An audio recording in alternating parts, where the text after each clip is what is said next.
गांव पर एक हिंसक तूफान उतरता है जो अपना कहर बरपाता है। जैसे ही हर दीपक बुझ जाता है, अंधेरा गहरा जाता है, जिससे गांव निराशा में डूब जाता है। गांव वालों के दिलों में डर समा गया। तूफान के भार से उनकी आत्माएं कुचल गईं। वे एक दूसरे की उपस्थिति में सांत्वना की तलाश में एक साथ इकट्ठा होते हैं। हवा लगातार गरजती है, अराजकता का एक सिम्फनी। गांव तूफान के प्रकोप से हार मान जाता है। इसके निवासी छाया में खो जाते हैं।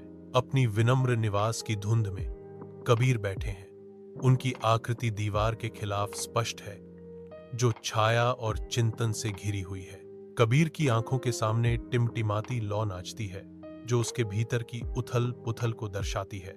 उसका दिमाग एक गहन दुविधा से दौड़ता है, एकांत प्रतिभा और सामुदायिक ज्ञानोदय के बीच एक चुनाव।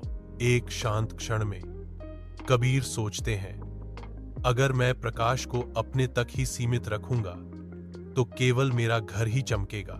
वह आगे कहते हैं, लेकिन अगर मैं दूसरों के साथ दीपक साझा करता हूं तो पूरा गांव रोशन हो जाएगा।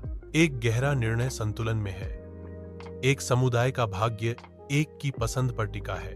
रात के आवरण में कबीर शांत गांव से गुजरता है। एक अकेला दीपक उसके मार्ग को प्रकाशित करता है। वह हर घर के पास जाता है। अंधेरे में आशा की किरण कोमल उद्देश्य के साथ लौ साझा करता है।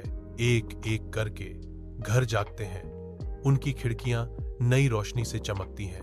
जैसे ही गांव बदलता है, एक गर्म सामूहिक चमक में नहाया हुआ कबीर ज्ञान के शब्द साझा करते हैं।